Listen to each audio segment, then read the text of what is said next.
Mike McQueary, the former assistant coach who in 2002 saw something in the locker room in the football building. You know, do you think that we've had different versions or iterations, I would say, of what it is that he saw there? In the end, is it what he says under oath in front of this judge that will be the most important version of events, or has all of this kind of undermined this case? Well, all of it's going to come into play. Stories, each of them are a snapshot or from a different person, you know, of something that happened 9 years ago. So we're going to get a fuller picture, I think. I think until now we haven't really seen the full picture, so. Absolutely, and I think McQueary, if McQueary did. Thanks, Christine. Any kind of a plea deal, you're right. He's 67 years old. This morning, Newt Gingrich surging to the lead in Iowa in 2 new polls. Can he sustain the momentum? We'll talk about Newt Gingrich and the caucus coming up in just a month in Iowa. Instructions were for me to come alone. Winning best-selling crime. And good morning, everyone. It's Tuesday, December 13th. Welcome back to America Morning. Yeah. How many days till Christmas? Oh, I thought you were how many days to the Iowa primary? To the caucus, right? Yeah. I'd much enjoy Christmas over the caucus any day. All right, but the story we're following just moments ago, you saw it here. Former Penn State coach Jerry Sandusky and tweet updates from inside the courtroom. And as I said, it'll get underway in about half an hour. Turning now to politics, with 3 weeks to go before the Iowa caucuses, Newt Gingrich is going gang shots. Right.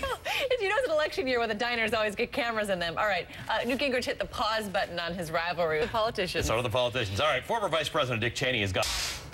It is 7 minutes past the hour. Time to take a look at other stories we're following this morning. 4 soldiers are dead after 2 Army choppers went down during a training exercise. Next summer, and that will play into, I mean, that'll be the heart of election season. So you can imagine this will continue as an election hot potato. All right, up next on American Morning, former New Jersey governor, former senator.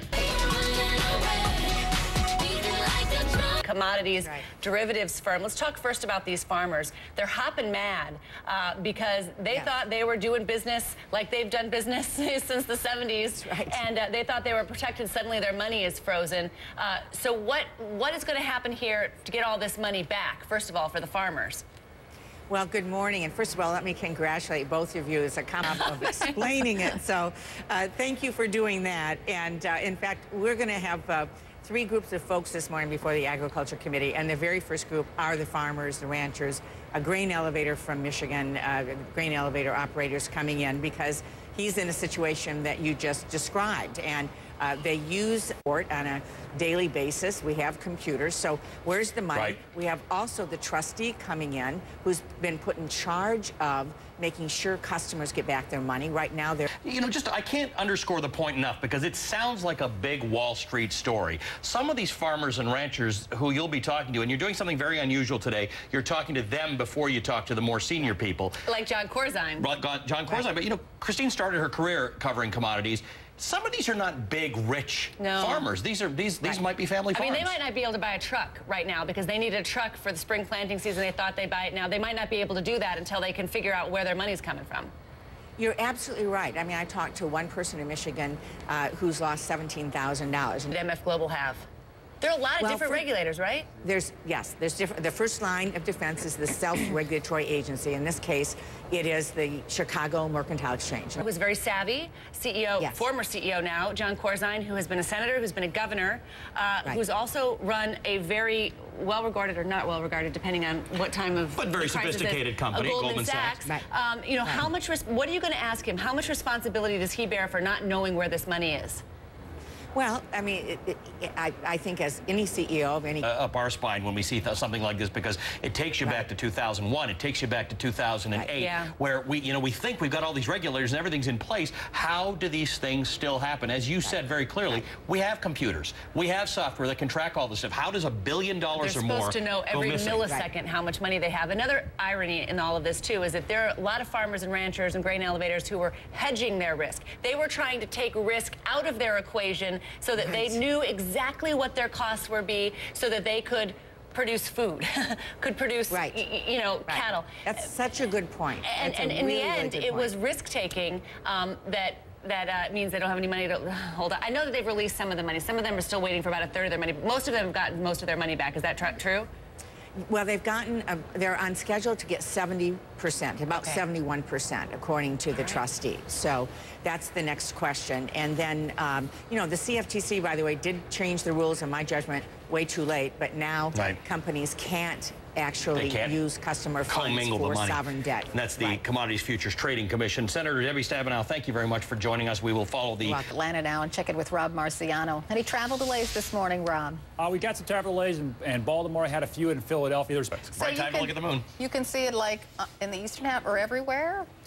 If there's clear skies, just look up and, you know, technically they emanate from the Geminid constellation, but you'll see them streaking. Carol and I live in the middle of Manhattan. We can't see anything. All you can see is the next building. Yeah. Stay away from Broadway. Yeah, and I'd be afraid to go in Central Park at that time. And don't look anybody in the eye, whatever you do. Rob, thank you, my friend. Good to see you. See you guys. All right, Newt Gingrich trying to appeal to evangelical Christians, admitting to past mistakes. Welcome back. It's almost 32 minutes past the hour. Time for the morning's top stories. New video this morning of Jerry Sandusky arrived. He has waived his right to a preliminary hearing. Which means that this hearing that was supposed to take place will not happen. He will go straight to trial. Now, we don't know what straight to trial means because this could take 6 months before they get there. Which many analysts would say is a smart move because you don't want to lay out your case in court. And is it really necessary to hear from these 6 to 8 victims testify in open court with reporters telling their stories all over the world? So probably, maybe, Paul Callan would know this better than I. It was a smart move to waive this hearing and go straight to trial. Now, according to our people who were there, the judge did ask Sandusky that in doing so, does he understand that he's waiving certain rights? In Pennsylvania, you have a right to this preliminary hearing, and as we discussed earlier, there was some chance, remote though it may be, that the judge might have determined there wasn't enough to go to trial with. 6 to 8 witnesses, so that was unlikely. All of the pre-hearing analysis of what to expect today, I didn't hear anybody say you expect him to stand up and waive this right to this preliminary trial, or preliminary hearing, rather, which may be another crazy like a fox move from his attorney. Or just a crazy move, because a lot of people have accused his attorney. Susan Candiotti, we have her live on the phone right now. Susan, you were inside the courtroom. What went down? Not inside the... Well, remember, their hand in this hearing today, this presentation. They're going to wait to do that when they get to the court trial, which we assume will begin, it could begin, well, surely next year. So where does he go now, Susan? Could have, and this is really, it looks to me like it probably was a last-minute... I don't know, for lack of a better term, wacky things before. I mean, did he have a plea deal in mind the whole way through? Did he really mean he was going to trial? I mean, suddenly, oh, we're going to go to this preliminary hearing, but what? On the day it's to happen, you just say, oh, we changed our minds? I don't know. His approach, Carol, has been unorthodox. One wasn't even brought to the courthouse once this became clear that he was waiving his right to a preliminary trial. So those victims, that victim at least, was not even brought to the courtroom. And so at least for now, that has been delayed. That wrenching testimony has been delayed. I want to bring in Jason Carroll. I know he's there with Susan Candiotti actually at the courthouse. Jason and Carol. Courtroom and talk about it. Susan and Jason, hang on for 1 second. I want to ask Paul Callan something here. Paul, as you mentioned earlier, and as Susan and Jason know, this is an unorthodox step, this hearing. In many states, an indictment, and he would have gone to trial. Correct. Does this, on the face of it, change Jerry Sandusky? Blind a lot of times in a case, and here a case where you could spend life in prison. That's why doing this preliminary hearing would be very important. So maybe if Jerry Sandusky's attorney wants a plea deal, and maybe by going through all these weird mechanizations, that the plea deal will somehow be a better deal for Jerry Sandusky. Carol, undoubtedly, if they're thinking, public in Pennsylvania would be furious if they let this guy walk. Let's go back to Jason and Happy Valley and the areas around Penn State that Jerry Sandusky is public enemy #1.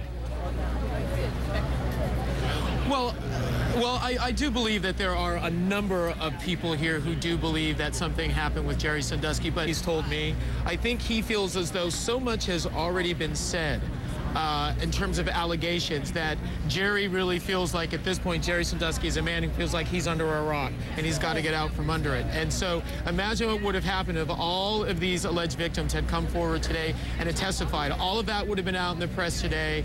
That would have been the headline. That's all anyone would have heard. And so in some ways, by at least postponing some of that testimony, perhaps it gives Joe Amendola and his client At least He had said time and again, and he was wanting to hear more about it. I want to ask Paul Callan something interesting. Thanks, guys, and we'll come back to you in a minute. I know you're going to keep following this there, but Paul, I mean, that's interesting because others feel like we've only heard from Jerry Sandusky. We haven't heard these kids in their own words except for that initial grand jury summary. Well, that's right. And I think, though, that this... When does the judge decide that? So now they've left, and so then what happens? How does the judge decide when the